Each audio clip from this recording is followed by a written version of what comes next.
চমৎকার একটি স্টোরি আমাদেরকে দিয়েছেন। এই স্টোরিটি মূলত তার দাদার সঙ্গে ঘটে যাওয়া একটি ঘটনা।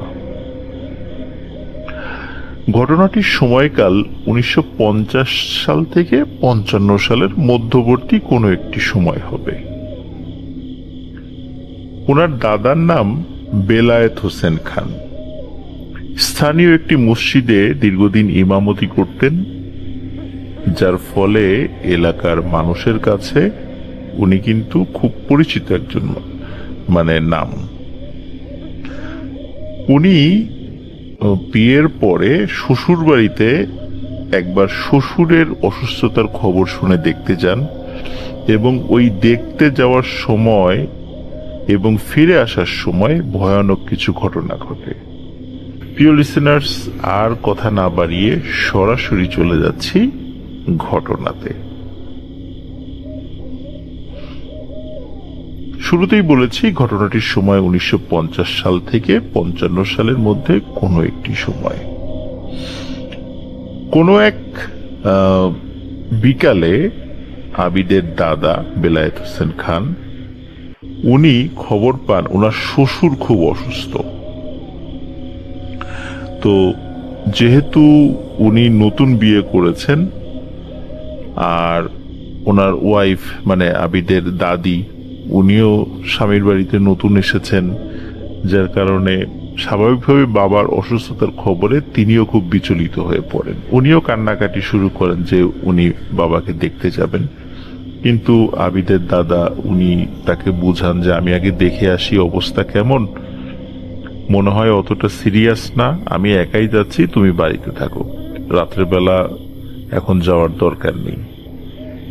এখানে একটা বিষয় বলে রাখি যে চর গড়পাড়া থেকে হরগজ গ্রামের দূরত্ব পায়ে হাঁটা পথ প্রায় 1.5 ঘন্টার মতো। তো যেহেতু 1.5 ঘন্টা খুব একটা বেশি সময় নয়, এশার নামাজ পড়ে উনি হরগজ গ্রামের দিকে রওনা দেন। এমনিতেই তো গ্রামে আসলে ওই সময় ইলেকট্রিসিটি ছিল না, আর এশার নামাজের পরে চারদিকে শুনশান নীরবতা।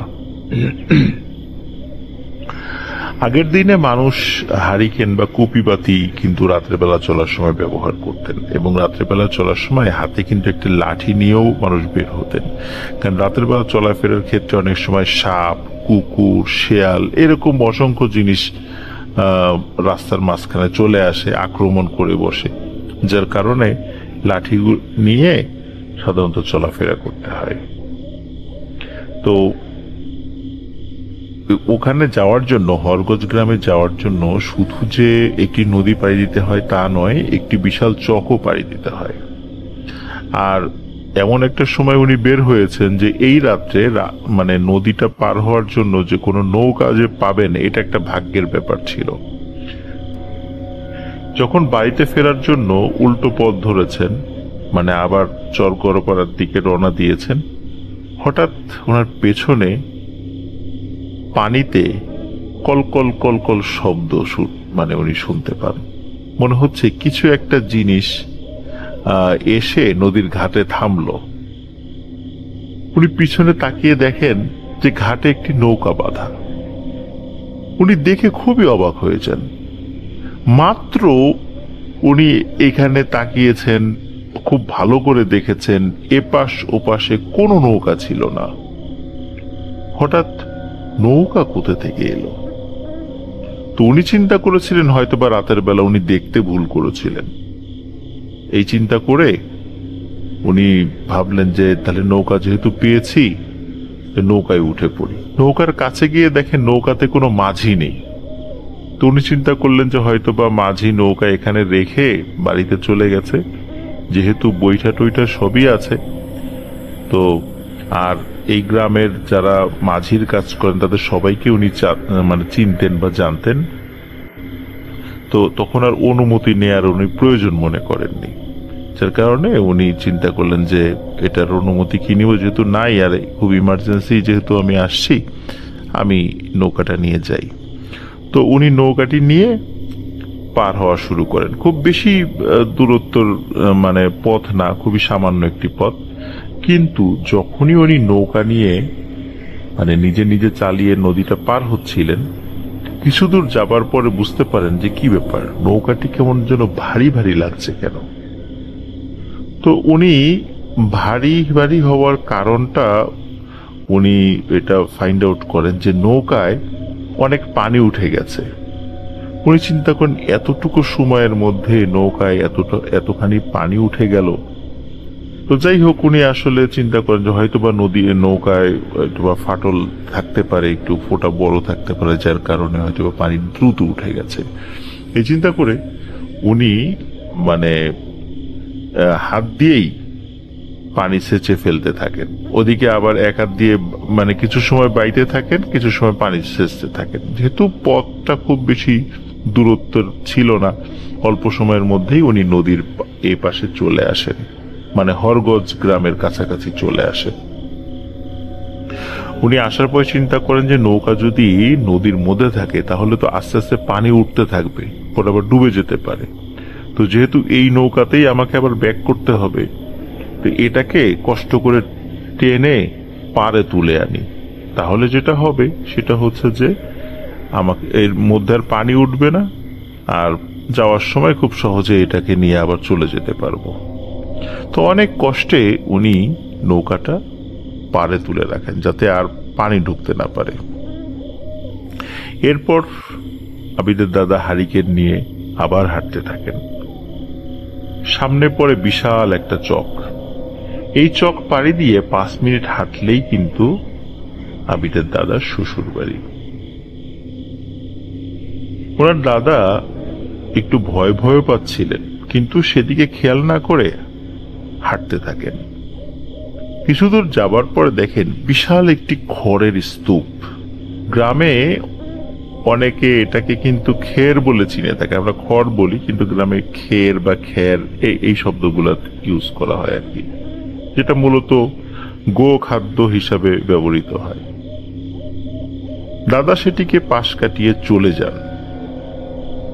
কিছু দূর যাবার পর তিনি চারদিক থেকে শিয়ালের ভয়ানক আওয়াজ শুনতে পান। হাতে যেহেতু লাঠি ছিল, শক্ত করে লাঠিটা হাতে আরো মানে শক্ত করে ধরেন এবং আপন মনে হাঁটতে থাকেন, কারণ শিয়ালের শব্দ এটা খুব কমন শব্দ, এটা প্যারানর্মাল কোনো কিছু ভাবার কোনো কারণ নেই। ধীরে ধীরে আবিদের দাদা চকটা পাড়ি দিয়ে মেইন রাস্তায় এসে পড়েন এবং সাহস ফিরে পান। আরেকটু হাঁটার পরেই আবিদের দাদা শ্বশুর বাড়িতে পৌঁছে যান।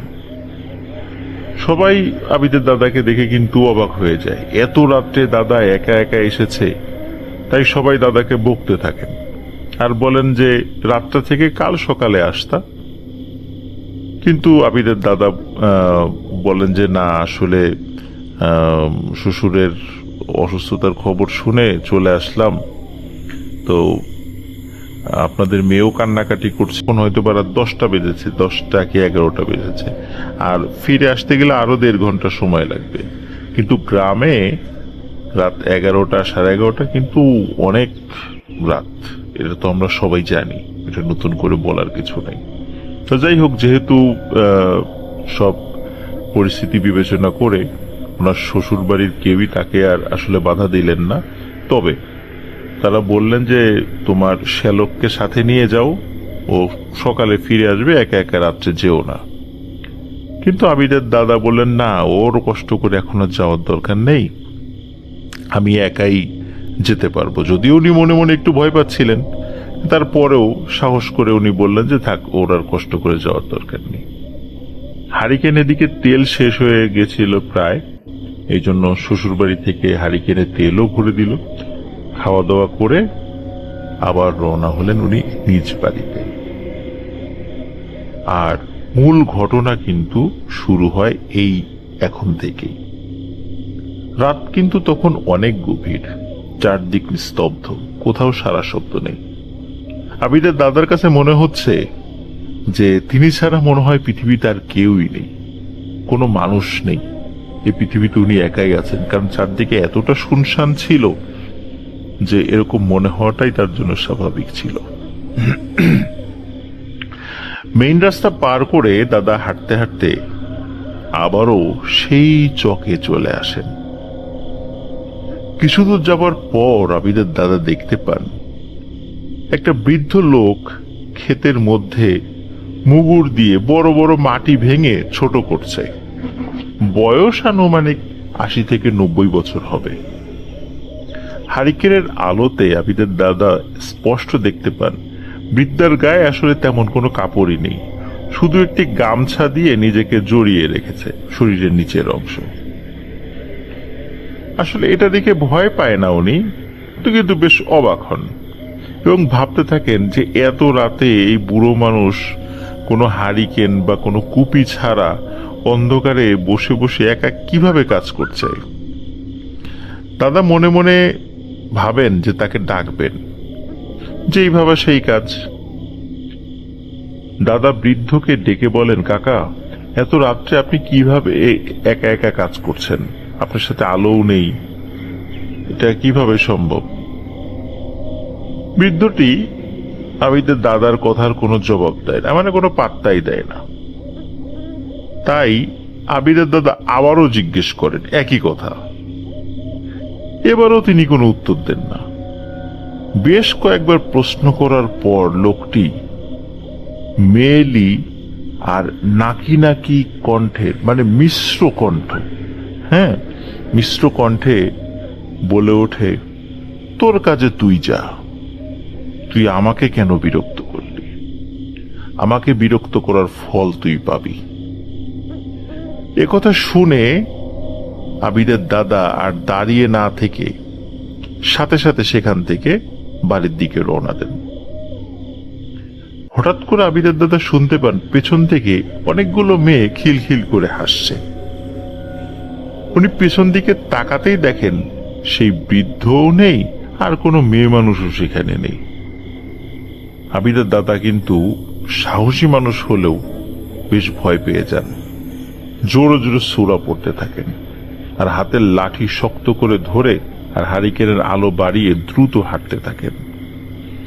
কিছুটা পথ যাবার পর আবিদের দাদা দেখতে পান তার সামনে অনেকগুলো কালো কুকুর। মুহূর্তের মধ্যেই কুকুরগুলো আবিদের দাদাকে ঘিরে ফেলে। আবিদের দাদা রাতের বেলা এই ধরনের সিচুয়েশন হতে পারে এই জন্যই কিন্তু হাতে লাঠি নিয়ে এসেছিলেন। আর যেহেতু প্যারানর্মাল অনেক বিষয়ই হতে পারে, এই জন্য এটার জন্য উনি মনে মনে একটু প্রস্তুত ছিলেন। এই জন্য চোখ বন্ধ করে জোরে জোরে দোয়া পড়তে থাকেন। কিছু সময়ের মধ্যেই দেখেন যে কোনো কুকুর আর তার আশেপাশে নেই। কুকুরের ডাকও বন্ধ হয়ে গেছে, কোনো কুকুরকেও দেখা যাচ্ছে না। আবিদের দাদা যখনই চিন্তা করেছেন যাক আপদ বিদায় হয়েছে, আবার হাঁটতে শুরু করবেন, তখনই ঘটে আরো একটি ভয়ঙ্কর ঘটনা। চারদিক থেকে বেশ কয়েকটি মুন্ডুবিহীন সাদা ঘোড়া আবিদের দাদা।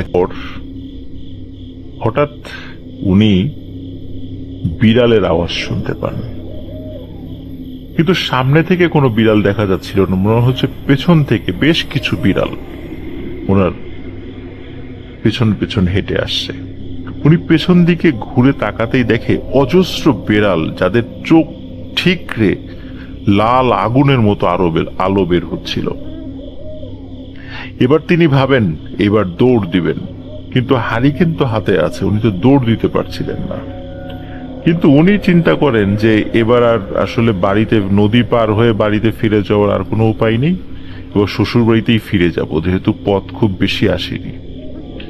যখনই তিনি পেছন ফিরে হাঁটতে যাবেন, ঠিক তখনই চারদিক থেকে লাল আগুনের গোলা আবিদের দাদাকে ঘিরে ফেলে।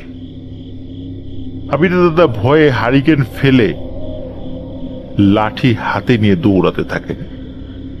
পেছনে না তাকিয়ে শুধু সামনের দিকেই দৌড়াতে থাকেন। হঠাৎ সেই খড়ের গাদার সাথে তিনি ধাক্কা খান, কিন্তু তিনি খেয়াল করলেন যে আসার সময় যে খড়ের গাদা তিনি দেখেছিলেন, এখন না সেই খড়ের গাদাটা অমনটা নেই। মনে হচ্ছে অনেকগুলো খড় সেখান থেকে কেউ নিয়ে গেছে। উনি চিন্তা করেন যে এত তাড়াতাড়ি এত খড় কে নিয়ে গেল। যাই হোক, উনি ওদিকে আর মন না দিয়ে আবারও দৌড়াতে শুরু করেন। একটা সময় তিনি সেই নদীর পাড়ে পৌঁছান। তিনি কিন্তু শ্বশুর বাড়ির দিকে দৌড়ান নেই, তিনি নদীর দিকে দৌড়িয়েছিলেন। কিন্তু তিনি এসে যা দেখেন তা দেখার জন্য তিনি মোটেও প্রস্তুত ছিলেন না। তিনি দেখতে পান যে নৌকাটি উনি টেনে উপর দিকে রেখে গিয়েছিলেন, সেই নৌকাটাই মাঝ নদীতে। আর নৌকার মধ্যে স্পষ্ট দেখা যাচ্ছে অনেকগুলো অবয়ব গান বাজনা করছে আর নাচানাচি করছে। দাদা কিছু না বুঝে জোরে জোরে তাদের ডাকতে থাকেন এবং সাহায্য চাইতে থাকেন, কিন্তু কেউ আবিদের দাদার কথায় কান দিচ্ছিল না। দাদা ভয়ে কুঁকড়ে যাচ্ছিলেন, শরীর ঠান্ডা হয়ে বরফ হয়ে যাচ্ছিল। হঠাৎ তিনি দেখতে পান সেই নৌকার মধ্যে থেকে 4টি মেয়ে পানির উপর দিয়ে হেঁটে আবিদের দাদার দিকে আসছে। মেয়েগুলোর 2 হাতে একটি করে কুপি বাতি। আবিদের দাদা স্পষ্ট বুঝতে পারেন মেয়েগুলোর পরনে সাদা কাপড় আর মাথায় কি যেন জ্বলজ্বল করছে। এটা দেখার পর তিনি আর নিজেকে ধরে রাখতে পারেন না, তিনি সেখানেই অজ্ঞান হয়ে পড়ে যান। ওনার যখন হুঁশ ফেরে তখন উনি চারদিকে তাকিয়ে দেখেন শুধু অন্ধকার আর অন্ধকার। তবে জ্যোৎস্না রাতের যতটুকু আলো দেখা যায় তাতে তিনি প্রথমে বুঝতে পারছিলেন না যে তার সাথে কি ঘটেছে এবং তিনি কোথায় আছেন, কিন্তু আস্তে আস্তে ওনার সব মনে পড়তে থাকে। আবিদের দাদা নিজেকে আবিষ্কার করেন একটি কবরস্থানের একটি কবরের উপরে। রাতের অন্ধকারেও বেশ বোঝা যাচ্ছে চারপাশে অনেকগুলো কবর। তিনি কিছু ভেবে উঠতে পারছিলেন না। একটু পর তিনি বুঝতে পারেন যে এটা তো সেই কবরস্থান যেটা আমার বাড়ি থেকে 1-1.5 মাইল পেছন দিকে। কিন্তু উনি কবরের উপরে এত রাত্রে শুয়ে আছেন, অজ্ঞান হয়েছিলেন। উনি প্রচন্ড ভয় পেয়ে যান এবং স্বাভাবিকভাবেই ভয় পাওয়ারই কথা, কিন্তু ওনার শরীরে প্রচন্ড ব্যথা অনুভূত হচ্ছে। তারপর উনি আস্তে আস্তে উঠে চারদিকে দেখতে থাকেন এবং আবার হাঁটতে থাকেন কবরস্থান থেকে বের হয়ে, কারণ কবরস্থানটা তার পরিচিত ছিল। কিছুদূর যেতেই হঠাৎ উনি ফিল করেন যে ওনার নাম ধরে কে যেন ওনাকে ডাকছে। উনি পেছন দিকে তাকিয়ে দেখেন তাদের গ্রামেরই একটি ছেলের নাম রুহুল আমিন। তাকে দেখে আবিদের দাদা ভেতরের জন্য প্রাণ ফিরে পায়। আবিদের দাদার এই অবস্থা দেখে রুহুল আমিন সবকিছু জানতে চায়, কিভাবে আপনি এখানে কিভাবে আসলেন, কি হয়েছিল। আবিদের দাদা হাঁটতে হাঁটতে সব কথা বলতে থাকে এবং যেহেতু ওনার সমস্ত শরীর ব্যথা হয়ে গিয়েছিল তিনি এক হাত দিয়ে রুহুল আমিনের হাত চেপে ধরে রেখেছিলেন। গল্প জ্ঞান ফিরে নিজেকে আবিষ্কার করেন সেই নদীর পারে, সেই নৌকার মধ্যে, যেই নৌকাটি যেটা দিয়ে তিনি পার হয়েছিলেন। কিন্তু উনি বারবার ভুলে যাচ্ছিলেন যে কি হচ্ছে ওনার সাথে, কেনই বা উনি একবার কবরস্থানে নিজেকে আবিষ্কার করলেন, পরবর্তীতে আবার সেন্সলেস হয়ে গেলেন, আবার এখন নৌকার উপরে নিজেকে আবিষ্কার করলেন, কি হচ্ছে ওনার সাথে। তবে আস্তে আস্তে ওনার সব কথাই মনে পড়ছিল। যেহেতু নৌকার উপরে, উনি নৌকাটা ধীরে ধীরে বাইতে শুরু করেন। এখানে একটা বিষয় বলে রাখা ভালো যে উনি যে কবরস্থানে নিজেকে আবিষ্কার করেছিলেন সেই কবরটা কিন্তু নদীর ওই পাশে কবরস্থানটা। উনি কিন্তু নদী পার হননি, কিন্তু তারপরও নিজেকে ওই কবরস্থানে আবিষ্কার করেছিলেন। পরে আবার যখন সেন্সলেস হয়ে যান দেখেন উনি আবার নদীর এই পাশে, হরগজ গ্রামের এইদিকে। যাই হোক, তিনি নৌকা ধীরে ধীরে বাইরে শুরু করেন। এবার আর কোনো সমস্যা হয় না। নদীর ওই পাশে যখন পৌঁছে যান তখন উনি ফিল করেন যে পেছন থেকে, নদীর ওই পাশ থেকে, হরগজ গ্রামের দিক থেকে কে যেন তাকে ডাকছে। তাকিয়ে দেখেন সেই লোকটা, যেই লোকটা ওই যে ছোট্ট একটা গামছার মতো পরে একটু মুগুর দিয়ে বড় বড় মাটির ঢেলাগুলো ছোট করছিল। তো তখন তিনি বলেন যে তোকে আমি দেখে নেব। যখন এই কথাটা বলে তখন আবিদের দাদা তো তখন নদীর ওই পাশে পৌঁছে গেছে। তখন যেহেতু বাড়ির কাছাকাছি চলে গেছেন, উনি সজোরে দৌড়াতে থাকেন। এক দৌড়ে উনি বাড়ির উঠানে গিয়ে জোরে এক চিৎকার দিয়ে জ্ঞান হারিয়ে ফেলেন। পরে বাসার সবাই এসে তাকে সেবা শুশ্রূষা করে সুস্থ করে। পরের দিন এক হুজুরকে দিয়ে ঝাড়ফুঁক করানো হয়, পানি পড়া খাওয়ানো হয়। অল্প কয়েকদিনের মধ্যেই উনি স্বাভাবিক হয়ে যান, মানে তেমন কোনো সমস্যা ওনার আর হয় না। তবে ঘটনা কিন্তু এখানে শেষ নয় প্রিয় লিসেনার্স। আবিদের দাদা প্রতি রাত্রে স্বপ্ন দেখতে থাকেন যে তিনি একটি কবরের উপর শুয়ে আছেন, আর চারপাশে অনেকগুলো কবর, এবং ভয়ানক একটি কালো সাপ তাকে আক্রমণ করার জন্য এগিয়ে আসছে। আবিদের দাদা ঘুমের মধ্যেই ভয়ে চিৎকার করে উঠতেন। আশেপাশের লোকজন ঘুম ভেঙে যেত, তারাও এসে বলতেন কি হয়েছে। তখন তিনি বলতেন যিনি স্বপ্ন দেখেছেন, এবং এই স্বপ্নটা উনি কিন্তু প্রায়শই দেখতেন। পরে আবিদের দাদাকে একজন বড় কামেল হুজুরের কাছে নিয়ে যাওয়া হয়। তিনি বলেন যে ঠিক আছে, তোমার বিষয়টা তো শুনলাম, আমি আমার কাছে থাকা জিনদেরকে দিয়ে আমি সমস্যার সমাধানের চেষ্টা করব, এবং কি হয়েছে সেটা আমি জানার চেষ্টা করব। তুমি কয়েকদিন পরে আসো। কয়েকদিন পরে আবিদের দাদা এবং তার বাড়ির কয়েকজন লোকজন মিলে সেই হুজুরের বাড়িতে যান, এবং সেই হুজুর আবিদের দাদাকে বলেন যে তুমি কি ওই রাত্রে কোন একজন মানুষকে বিরক্ত করেছিলা? একজন কোনো প্রশ্নের উত্তর দিচ্ছিল না, তুমি বারবার তাকে প্রশ্ন করে ডিস্টার্ব করতেছিলা, এমন কোনো ঘটনা ঘটেছে? তখন আবিদের দাদা বলে, হ্যাঁ, এরকম একজন মানুষকে আমি দেখেছি। আসলে কৌতূহলী হয়ে আমি প্রশ্ন করেছিলাম, রাতের অন্ধকারে এরকম একটা মুরব্বী মানুষ কাজ করছে, এই জন্য কৌতূহলী হয়ে আমি তাকে বারবার প্রশ্ন করছিলাম। তখন সেই হুজুর বলেন যে তুমি এই কাজটি ভালো করোনি।